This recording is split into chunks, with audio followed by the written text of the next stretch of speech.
Quite some time ago, I wrote the American Home Guard TM725-15, the anti-terrorist training book, or I'm sorry, anti-terrorist handbook. This is available at Dojo Press. And just to give you a brief list of topics covered in the contents here, there's the introduction, a dangerous role in your will to survive. Chapter 1, basic hand-to-hand combat and self-defense. Chapter 2, safety precautions for you and your family. Chapter 3 is on wilderness survival. This includes herbal medicines, how to build basic survival shelters like a lean-to. The Chapter 4, which is against biochemical terrorism and how to survive in heavy biological or chemically exposed environments, how to protect yourself during pandemics even. Chapter 5 is True Terrorism, What We Haven't Seen. And Chapter 6 is You Against Terrorism. This talks a lot about organization and basic skills, including basic combat skills or paramilitary skills. And then the postscript deals with Are You Ready? This little handbook right here, which isn't that thick, covers a great deal of needed materials available at Dojo Press. There's also a free version of it which has a lot less information available on Scribd. Now, what I want to talk about here specifically is WROL, Without Rule of Law Group Organization. This is a basic structure which I have put together. This structure is something I've applied to certain endeavors with friends of mine. We've gotten into playing around with the idea of how to deal with a situation where basically the end of the world as we know it. And here's the rank and position of everyone in the organization and how it applies. First off, I'm going to get to the chaplain. The chaplain has no rank, and this is because they're put in a very sensitive position to use people's personal information and secrets against them. Your chaplain should be someone who is good at giving advice, whether or not they have a degree in psychology or not, but these are all things that would be preferred. At least someone who knows how to lead. Now, the chaplain is stuck with the job of being the religious organizer, and if you have multiple religions, he has to make concessions for those different religions and find some sort of neutral ground between them, but he can't advertise one religion within the group over another, as that would create conflicts and divide your group. He also has to be the counselor and the teacher if there's any children belonging to members of your group. That's teaching them basic schoolyard stuff like reading, math, science, history, things of that nature.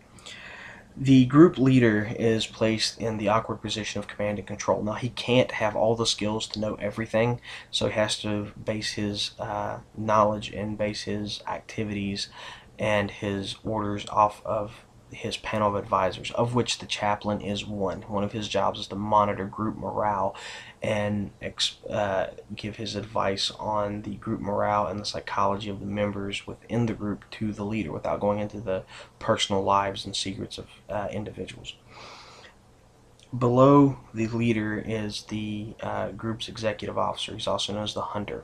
His job is to take care of the hunting and foraging, as well as scouting, gathering and coordinating field intelligence from other scouts in the field, which will be under him to control.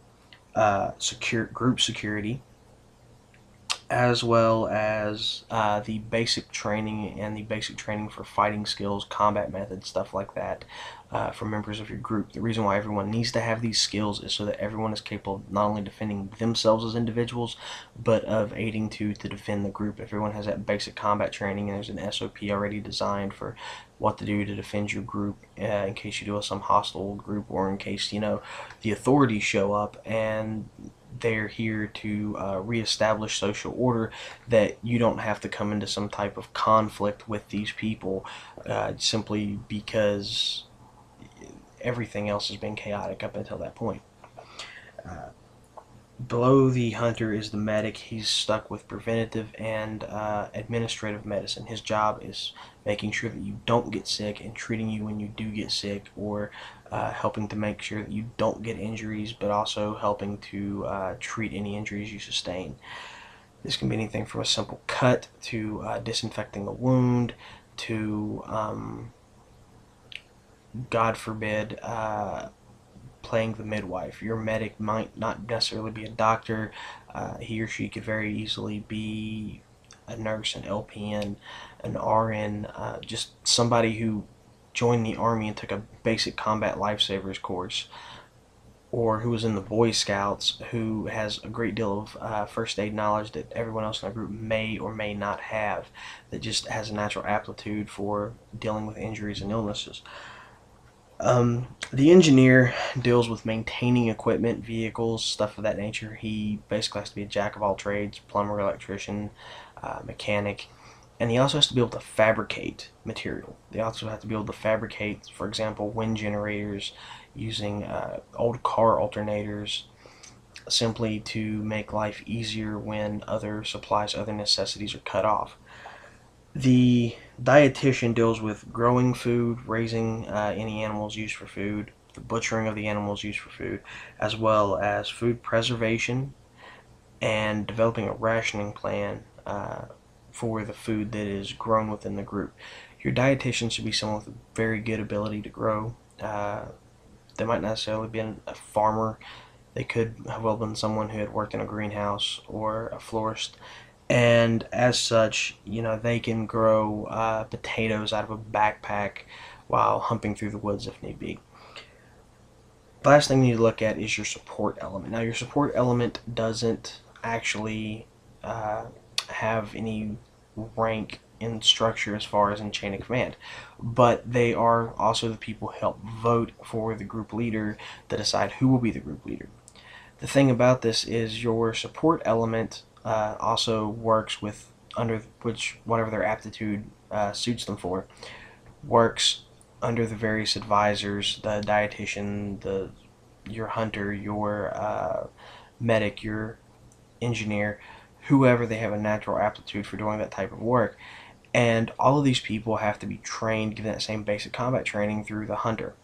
Uh, in this way, everyone is on the same page for the same tactics, same techniques that they're going to be using should they actually end up in an engagement with a hostile force. And when I'm saying hostile force, I'm talking about gangs, bandits, whatever you want to think, because without rule of law, when you have that social breakdown, the psychosocial mentality reverts to almost an animal state.